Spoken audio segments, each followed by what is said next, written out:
የደም ማነስ ምልክቶች የደም ማነስ ምልክቶች እንዳለብን የደም ማነስ አይነቶች ይለያያሉ።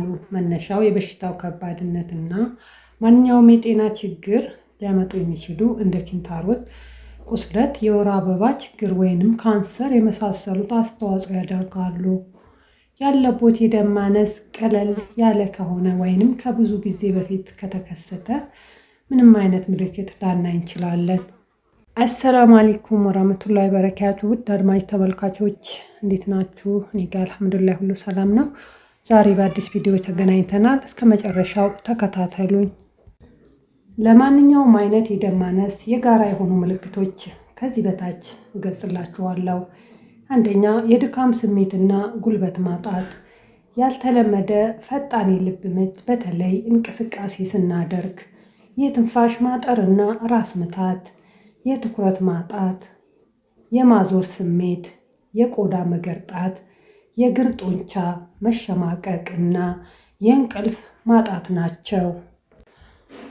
በብረት እጥረት የሚከሰት የደም ማነስ በሽታ በብረት እጥረት የሚከሰት የደም ማነስ ያለባቸው ሰዎች የሚከተሉት ምልክቶች ሊኖሩባቸው ይችላሉ።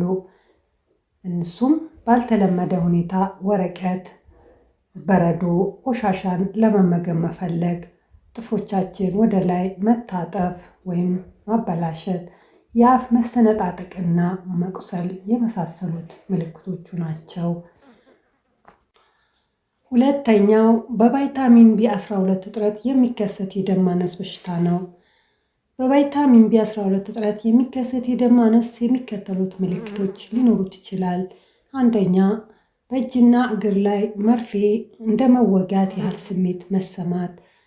ሁለተኛ፣ የመዳሰስ ስሜት ማጣት፣ መንቀጥቀጥና ለመራመድ መቸገር፣ የእጅ እግር መንቀርፈፍ እና መጠንከር ወይም ደግሞ መገተር፣ የአስተሳሰብ መለወጥና የመሳሰሉት ምልክቶች ልናይባቸው እንችላለን።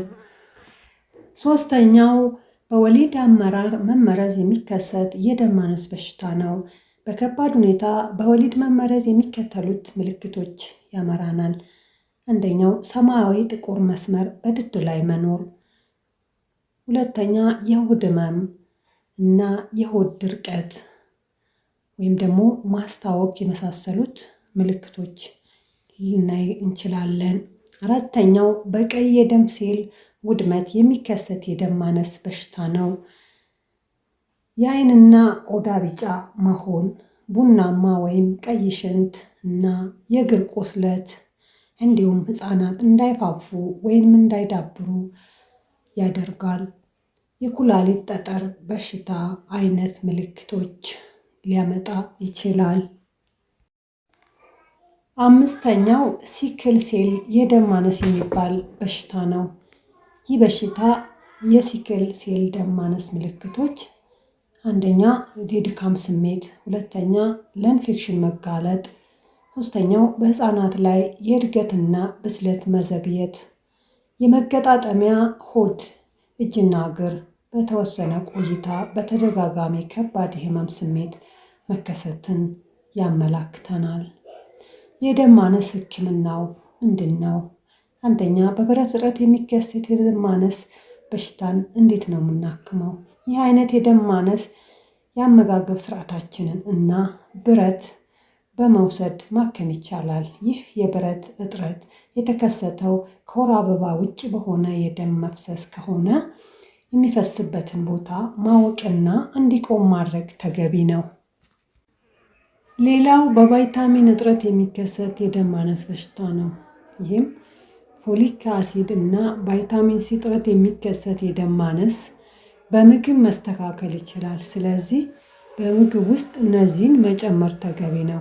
ጨጓራችን ቫይታሚን ቢ12 የመምጠጥ ችግር ካለበት በመርፌ መውሰድ ወይም መወጋት ተገቢ ነው። ሶስተኛው በከባድ በሽታ የሚከሰት የደም ማነስ በሽታ ነው።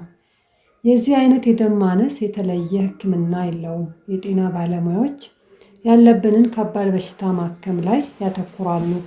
ምልክቶቹ እየጨመሩ የሚመጡ ከሆነ የደም ልገሳ፣ ቀይ የደም ሴሎች እንዲመረቱ የሚያደርግ ሆርሞንን በመርፌ ይሰጣል። ሌላው በአጥንት መቅኒ ችግር የሚከሰት የደም ማነስ በሽታ ነው። የዚህ በሽታ ሕክምና ከቀላል መድኃኒቶች ጀምሮ ኬሞቴራፒ ወይንም የአጥንት ንቅለ ተከላ ያስፈልገዋል። ሌላኛው ሄሞላቲክ የደም ማነስ ነው። የዚህ ችግር ሕክምና ችግሩ ሊያስከትሉ የሚችሉት መድኃኒቶች ካሉ ማቆም፣ ተያይዘው የሚመጡ ኢንፌክሽኖች ማከም፣ ቀይ የደም ሴሎችን የሚያጠቃ በሽታ የመከላከያ መንገዳችን ለመግታት መድኃኒት መጠቀም ናቸው። እንዳለብን የደም ማነስ ህመም ክብደት ወይም ጥንካሬ የደም ልገሳ እና የደም ማጣራት ሕክምና ሊደረግለት ይችላል። ሌላው ታላሲሚያ የደም ማነስ በሽታ ነው። ይህ የደም ማነስ በደም ልገሳ ፎሊክ አሲድ በመውሰድ ጣፊያን ማስወገድ፣ የአጥንት መቅኒ ንቅለ ተከላ ማድረግ ለማከም ይረዳናል። የአጥንት ጥንካሬ የሚሰርቁ ምግቦች ልብ፣ ሳንባ በምግብ ጉዳት ከሚደርስባቸው የሰውነት ክፍሎች ውስጥ አጥንት አንደኛው ነው።